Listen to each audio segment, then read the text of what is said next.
Programa Novo Alvorecer, trazendo boas novas para você. Uma realização Assembleia de Deus de Caratinga.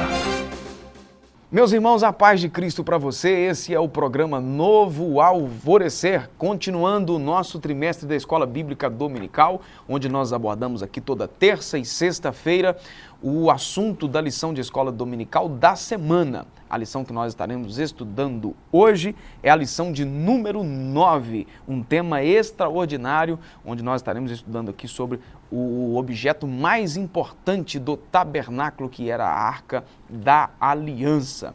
No último programa nosso, nós terminamos o programa dando uma pinceladinha nesse assunto e hoje nós estaremos aprofundando um pouco mais, então, sobre ele, tá certo? Um intervalo rapidinho e a gente volta já já.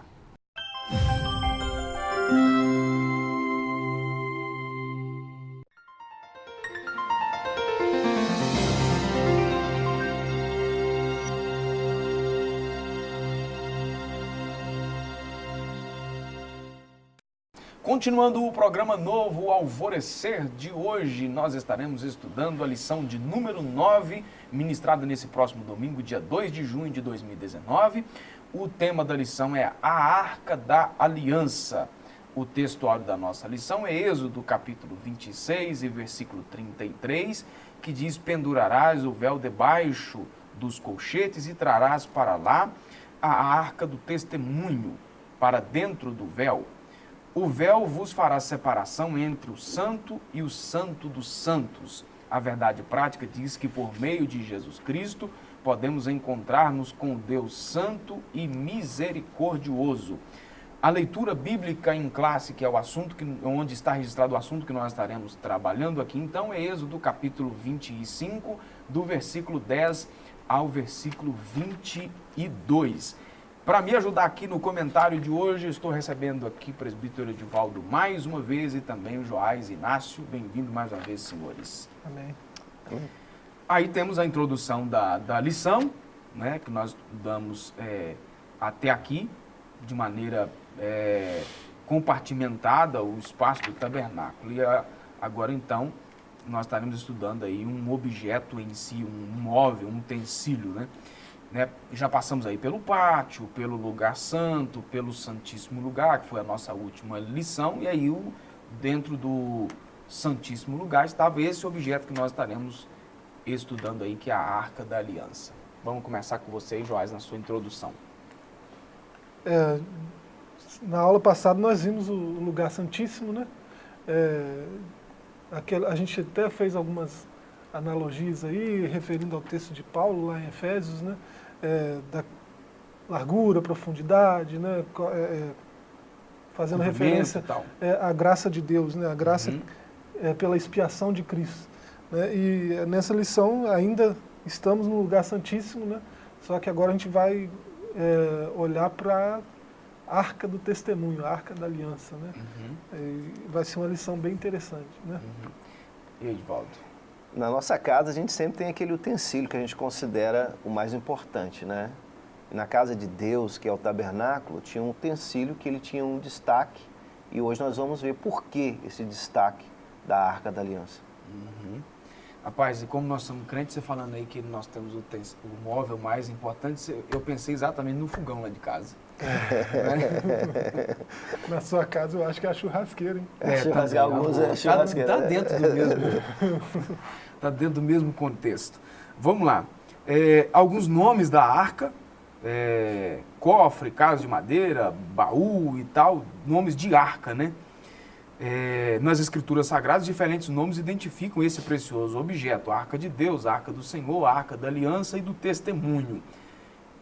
Já falamos aqui que era a peça mais valiosa e importante do tabernáculo porque ocupava o primeiro lugar da vida espiritual de Israel. Aqui está falando no sentido aqui de Israel no todo como nação, né?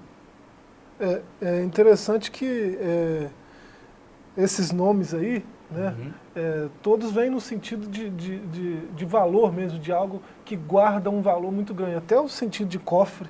Porta-joia, né? É um porta-joia. É uma caixa que guarda um tesouro. Claro. Né? Então, e a arca era isso mesmo, né? Se você vê o que estava guardado lá dentro, e se você pegar a referência de números, né, de cima dela, do propiciatório, né, da tampa da arca, que vem a voz de Deus, né? Deus falava em voz audível, né, e a voz saía de cima da tampa da arca. Então, ali é onde está a presença de Deus e é um negócio literal mesmo, né? É claro que Deus só está ali. Você fez uma reflexão na aula passada que eu achei interessante. Deus está ali, né? O sacerdote vai encontrar Deus ali, mas se ele não se preparou antes, se ele não veio cumprindo todas aquelas etapas de purificação, arrebentar o véu não adiantaria se ele nada. rompesse, ele não ia encontrar Deus lá, né? Então ela tem essa importância, sim, né? Mas ele só ouve a voz de Deus ali a partir da arca porque ele passou por todo esse processo Ele de só se purificação. manifesta. Deus está em todo lugar, mas ele não se manifesta em todo lugar, em qualquer lugar. É isso aí, era um lugar específico, né? Para a manifestação de Deus. Certo. Sobre a construção da arca, né, que foi construída de maneira especial, era de madeira de cetim ou de acácia, né, do jeito que você preferir. E não era uma madeira fácil de talhar, né, porque tinha muitos nós, aquele negócio todo, torta e tal. Nós falamos isso já bem no comecinho do trimestre, né? Revestida, então, de ouro puro, tanto por dentro quanto por fora. Esses materiais usados, então, para a Arca da Aliança. Aí tem um significado interessante, né? Nós falamos disso também na aula anterior, dando uma pinceladinha aí, parece que foi você que disse, Joás. A madeira de acácia não ficava exposta e o que era visto, então, era o dourado da arca, né? Por razão da madeira estar coberta com ouro. E aí faz uma tipologia interessante das duas naturezas de Cristo, o verdadeiro homem e o verdadeiro Deus. É uma doutrina central, né, da nossa fé, né? Do Deus homem. Não é fácil de explicar, é até impossível de explicar, né? Como é que uma coisa pode ser 100% uma coisa e ao mesmo tempo 100% outra coisa. Isso é logicamente impossível, né? Mas tinha um Deus falando com aqueles homens, andando com eles, ensinando eles. E hoje tem um homem assentado no trono de Deus. E ele é Deus e é homem ao mesmo tempo. Lembrando aí que essa história aí das duas naturezas de Cristo já foi objeto de alguns concílios, né? Né? De muitos embates e de muitas heresias. Você vê lá nos dias de Paulo ainda, Paulo já combatia os agnósticos, né? Por razão desse embate. E até hoje, né? Até fechar o cânon do Novo Testamento, a gente vê que, na verdade, toda a teologia do Novo Testamento, a teologia apologética do Novo Testamento, ela se dá por quê? Não porque eles tinham a pretensão de se criar um Novo Testamento, mas o Novo Testamento ele se cria a partir do levantamento das heresias. Aí, para defender a fé, aí vão se escrevendo. O próprio João, ele é o que mais defende essa questão da divindade de Cristo, não só no seu evangelho, mas como também nas suas cartas. Ele vai escrevendo exatamente para isso, para combater essas heresias, para mostrar para a igreja que Jesus era 100% homem e 100% Deus. Né? Isso também é um outro mistério. Agora, eram os conceitos teológicos. Os conceitos teológicos que se criavam. O entendimento que estava sendo formado. Isso foi até o século VI da nossa era, até o século VI da nossa era, foi essas discussões a respeito, né, da divindade de Cristo e da humanidade de Cristo. É interessante como essa doutrina, né, o gnosticismo, até hoje tem muitos adeptos e é muito divulgado. Né? Você minimiza Jesus, né? Você coloca ele como se fosse um profeta maior, mas não sendo Deus. Você viu a trilogia de Matrix, por exemplo, né? Muito da filosofia de Matrix é baseado no gnosticismo. E falando aí de alguns filmes, aí vocês não são assim da minha época, mas quem lembra, quem é que não se lembra do Indiana Jones, né? Caçadores da Arca Perdida, né? Quando os alemães vão tentar ver o que tinha dentro da arca, né? Eles acharam lá a arca, isso no filme, né? Querendo dizer, no filme do Indiana Jones, esses filmes dele que marcaram a época. Quando eles abrem a arca, aí eles são consumidos pela glória, são quase que se eles estivessem tido um contato com a bomba atômica, né? Então, assim, para mostrar a natureza também divina das coisas que se guardavam na arca, né? São coisas divinas. Simbolizando aí, nós acabamos de falar, a humanidade e a divindade de Cristo, é uma verdade consoladora saber que hoje temos à destra de Deus um sumo sacerdote que sabe o que se passa em nossa vida e ainda compadece pela nossa vida. Ou seja, intercede por nós, é o que João falou, né? Temos um advogado. E o escritor aos Hebreus diz que por causa disso, né? Por causa disso nós podemos entrar com plena confiança diante do trono da graça, né? Hebreus 4:16. Paulo aos Colossenses, né, 2:9, tá aí, porque nele habita corporalmente toda a plenitude da divindade, né? Imagina a plenitude do Criador de tudo. Tudo habita nele, no corpo dele, no corpo de Cristo, né? Então, nele habita corporalmente toda a plenitude da divindade. Então, essa doutrina do Deus homem, né, é central para a fé cristã, né? Esses escritores escreveram essas coisas para combater aquele gnosticismo, que o gnosticismo basicamente, né, grosso modo, né, entende que toda matéria é má. Então não tinha como Deus estar num corpo humano, porque o corpo é matéria e matéria é mal, né? Então isso foi combatido, né, logo pelos apóstolos, logo no começo, né? E apesar de ainda ter seus adeptos hoje, nós temos os mesmos apóstolos combatendo até hoje, tá, ao acesso de todo mundo. Né? Tá certo. Vamos dar uma pausa aqui no programa e a gente volta já já para continuarmos o nosso assunto.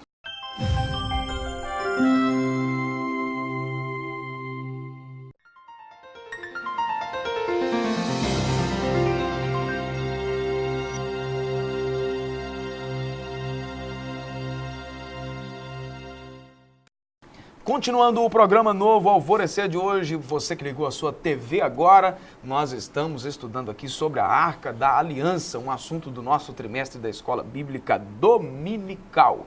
E agora, para o segundo bloco do nosso programa, nós estaremos dando a pincelada aqui sobre o propiciatório da Arca, que era, na verdade, a tampa da Arca, um nome chique aí, né? A tampa também feita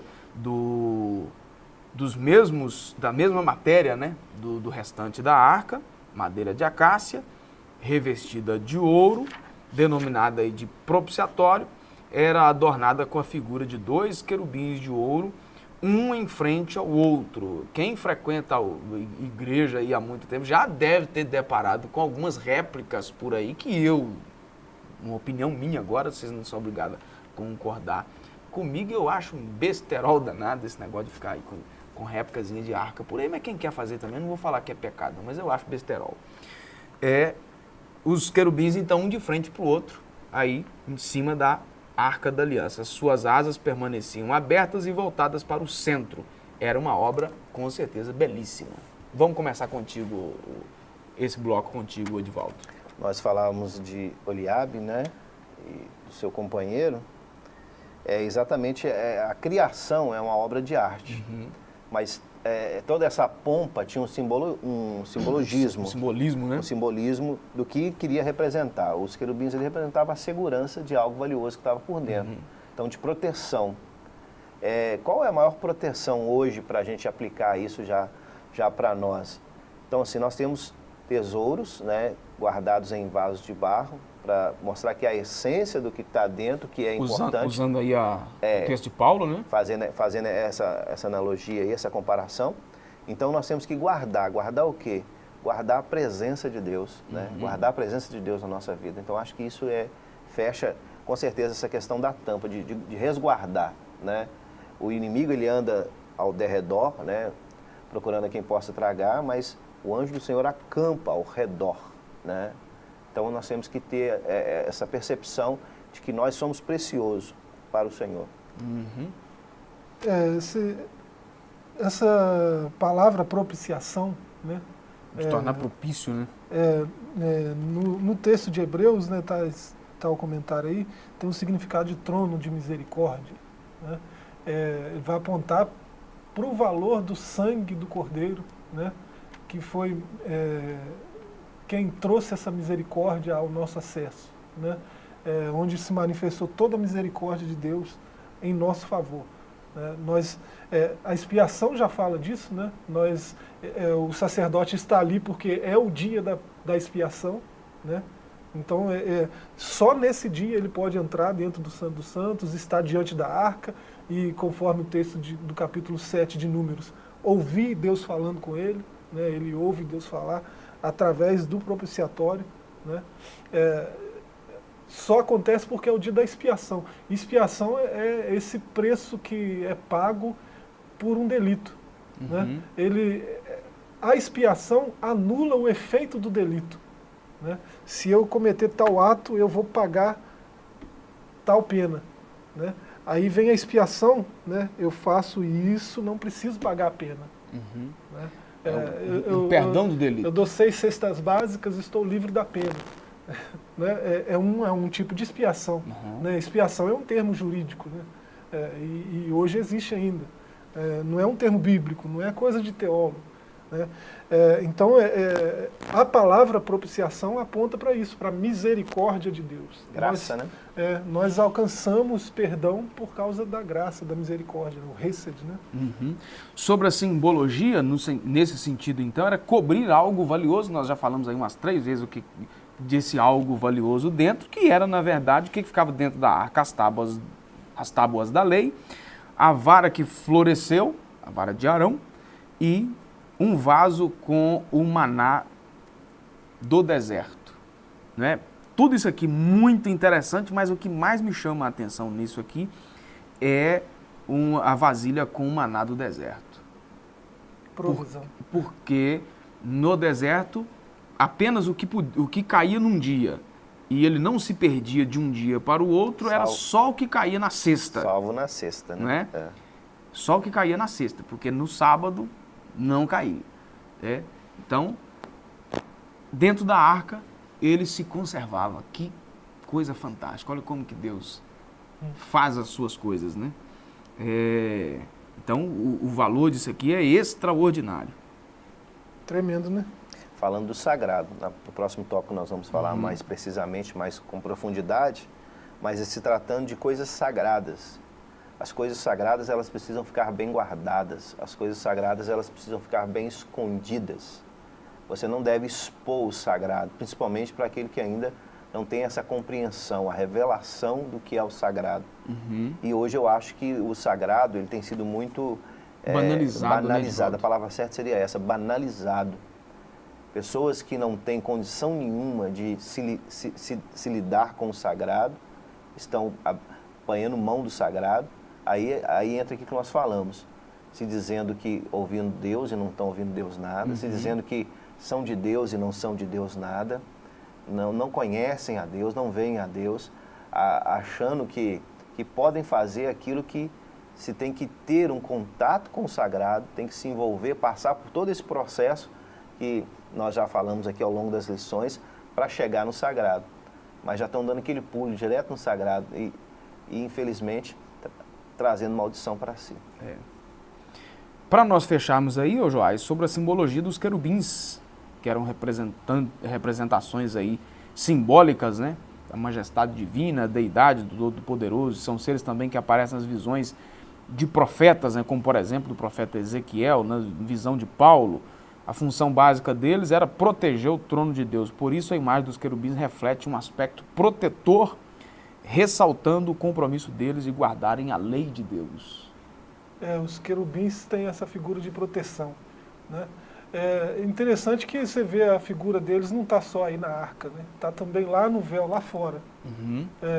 Porque assim, principalmente nós cristãos evangélicos, né, nós acusamos outros cristãos de idolatria porque eles têm imagens, né, de coisas que há no céu, de coisas que há na terra também.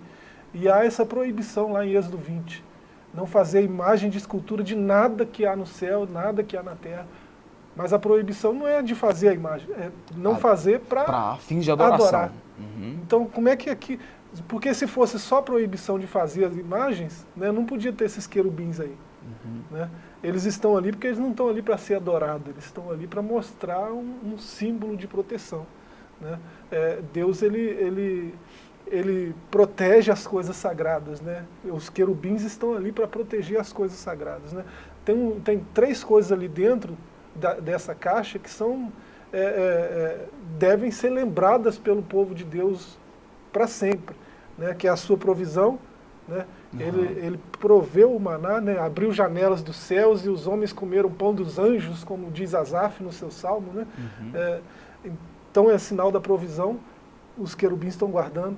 Né? A vara que floresceu, o sacerdócio levítico vai ser para sempre também.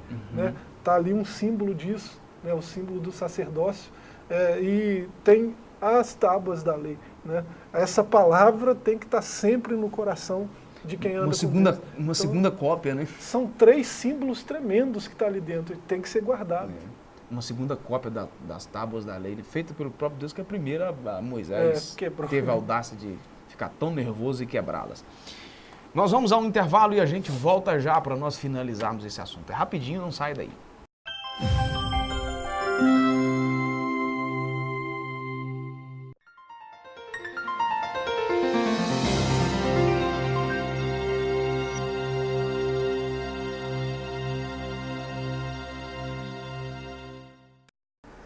Continuando o programa de hoje, para nós fecharmos aqui o nosso assunto sobre a Arca da Aliança, como diz o autor aqui da nossa lição, o mais importante e valioso utensílio do tabernáculo. Nós falamos aí no bloco anterior do que tinha dentro da arca, né? O Joás deu uma adiantada aí para a gente. Nós vamos retomar com você, Edivaldo, dos elementos dentro dela. Então, vamos iniciar aí pelas tábuas da lei. O poder divino, Deus então esculpiu, falamos anteriormente aí que Moisés partiu as primeiras, né? E agora Deus faz novamente as tábuas, e agora essas tábuas estavam dentro da Arca da Aliança. Vamos lá. A questão das tábuas da lei, toda a Torá, ela é fundamentada nisso, né? São mais as 622 prescrições da lei, mais ou menos, fora os acréscimos, né? Os ais da lei. O que a gente remonta nisso? A importância da lei. A lei aponta o pecado, né? A lei, ela é fria, ela é para ser aplicada. A gente vê aí, né, o símbolo da lei. Tem a proibição e a sentença, né? A proibição e a sentença. Aí Jesus, ele se manifesta, né? O verbo se faz carne, a palavra, né? Então ele vem fazer a releitura da lei, ele é a própria lei, mas não aquela lei morta, não aquela lei fria que só acusa, mas é o espírito da lei vivificante. Isso que nós temos que guardar hoje, Jesus, né? Se a lei estava lá, hoje nós temos que ter Jesus no nosso coração, como essa releitura da lei. Ele cumpriu a lei, ele cumpriu toda a lei, ele fez todo esse processo, né? Então nós temos hoje em Cristo, não a lei que só aponta, a lei que só pratica a justiça, mas a lei vivificante, a palavra vivificante. Então nele nós temos o cumprimento da lei. O cumprimento da lei. Ou seja, nós cumprimos a lei nele. Em Cristo. Né? Aí nisso aí ele é o Senhor do sábado. Nisso aí ele é o nosso descanso. Vinde a mim todos que estáis cansados. Você vai ver sempre Jesus fazendo uma releitura da Taná. Ele vai sempre falando dele mesmo, né? Não são de mim que Moisés falou?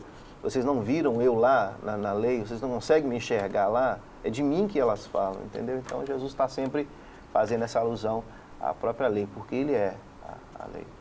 Então, ou seja, agora em Cristo nós guardamos as leis e cumprimos as leis, tanto cerimoniais, porque o cristianismo tem os seus cerimoniais, aí nele nós cumprimos os rituais cerimoniais e nele também nós cumprimos os rituais morais. E aí, Joás? Vou deixar aí, você ia falar de novo da lei? Da tábuas? Tá perfeito. Né? Se você quiser dar mais uma pincelada aí, eu já vou deixar você agora para o próximo, do maná do deserto. O vaso com o maná do deserto, né? Você já falou no bloco anterior aí, né, de como como Deus preservou aquilo lá dentro, né? Não durava de um dia para o outro, e está ali preservado. Exceto na sexta, né? Só repetindo aí. E aponta para Cristo também, o pão vivo que desceu do céu, né? João 6,35. Eu não lembro o capítulo, 1 Pedro, né? Diz que nós somos sacerdócios reais, né? Se a gente é sacerdote... Sacerdócio real, nação santa, povo adquirido. A gente também tem direito ao pão da presença, né? E o pão da presença é o pão vivo que desceu do céu, né? João 6,35. Então, que a gente não perca de vista essa necessidade de nutrição espiritual, né? A gente se nutrir com sua palavra, né? Se nutrir com a presença dele, né? Isso é o que vai apontar esse maná aí que está guardado. A necessidade de nutrição espiritual, né? Se nutrir do pão vivo, do pão da vida. E aí, se tratando de Jesus, sem compreender a vida que havia nesse pão, tentaram matá-lo, né? Só que não conseguiu. O trigo que foi moído, né? Deixá-lo morto. O trigo tem que morrer para produzir. Se hoje nós estamos aqui é porque o trigo morreu, foi moído, foi, né, pisado para que nós pudéssemos termos vida nele, né, então, através do pão da vida. Então, ou seja, tentaram dar fim nele, mas não conseguiram. Na verdade, eles estavam produzindo, né? Estavam fazendo ele germinar. Florescendo, né? É isso aí. E por último, a vara que floresceu, que o Joás também começou a dar a pincelada no bloco anterior, fazendo referência aí, quando houve a rebelião contra Arão, promovida por Coré, Deus mandou Moisés apanhar então 12 varas e escrever o nome de cada tribo em cada uma delas. Pela manhã, diferentemente das outras varas, a de Arão havia florescido, e os chefes das outras tribos tiveram que reconhecer a escolha de Arão como ungido de Deus para exercer o sacerdócio em Israel. Autoridade sacerdotal, né? Se nós falamos que hoje não precisa desse sumo sacerdote para a gente adentrar ao Santos dos Santos, nós não estamos querendo dizer com isso que se perdeu a autoridade sacerdotal, como já foi bem falado pelo Joás. Que se perdeu a exclusividade de uma tribo, né? A exclusividade de que só ele poderia. Agora, como já foi dito aqui, você tem que ter o seu pastor, você tem que ter o seu líder espiritual, você tem que ter a pessoa que vai te conduzir, que vai te fazer melhor, que vai te ensinar. Te orienta, Te orienta. Por quê? Porque nós vemos aqui uma rebelião. Alguém achando que teria a mesma autoridade de Arão. E não. Deus tem o seu chamado específico também. E Deus chamou as pessoas que são líderes, não por um acaso, mas para que ela cumprisse um papel. E nós, como conservos do Senhor, temos que respeitar as lideranças, obedecer às lideranças, sermos sujeitos às nossas lideranças. Eu vejo isso muito bem presente aqui nessa passagem. E aí, Joás, para nós fecharmos? Hoje está muito confuso essa coisa da autoridade, da liderança, né? A juventude de hoje, principalmente, né, as novas gerações, perderam essa noção de autoridade, né? E isso não é coisa do Antigo Testamento, que é tão desvalorizado, né, por nós cristãos, né? Muitos de nós cristãos menosprezam o Antigo Testamento. Isso é coisa do passado, não serve mais, não tem mais nada ali. Sendo que isso é Bíblia, é a nossa Bíblia, a nossa regra de fé e prática, né? E o Novo Testamento vai reforçar isso, vai dizer que a gente deve se sujeitar aos nossos líderes, às nossas lideranças. Você pode discordar de algo que seu líder fala, é um ponto, né? Você pode não entender algo que seu líder está fazendo, é um ponto. Agora, você cair na mesma rebelião de Coré, de querer derrubar o seu líder, aí você vai sofrer o mesmo que Coré sofreu, né? Quem se levanta contra a liderança sofre, isso é fato, né? E não é só liderança religiosa, né? Deus ele usa a liderança, né, para nos corrigir, para corrigir as outras pessoas. Ele levanta pessoas em posição de liderança para que outros aprendam a servir, né? E nosso propósito é sempre servir. Tá certo. Fechando aí, Edivaldo, ok? Ok. Só na questão que o comentarista traz no seu subsídio, ele diz assim, ó: a justiça e o juízo simbolizados pelas tábuas da lei e pela vara de Arão não permitiam a presença do pecador. A graça e a misericórdia vieram por Cristo em resplendor e glória. porque a lei foi dada por intermédio de Moisés e a graça, verdade, por meio de Jesus Cristo. Show, fantástico, né? Tá certo, obrigado mais uma vez, senhores. Você também de casa, nossa gratidão por ter nos acompanhado até aqui. Que Deus te abençoe poderosamente. Esse programa é uma realização da Igreja Assembleia de Deus, Templo Central em Caratinga, Minas Gerais. Principalmente você que nos acompanha aí pela internet, tá facinho aí. Se você quiser conhecer um pouco mais sobre a nossa igreja, acesse aí o nosso portal na internet, www.adcaratinga.com. Fique na graça e na paz e até o nosso próximo encontro. Um abraço e até lá. Programa Novo Alvorecer, trazendo boas novas para você. Uma realização Assembleia de Deus de Caratinga.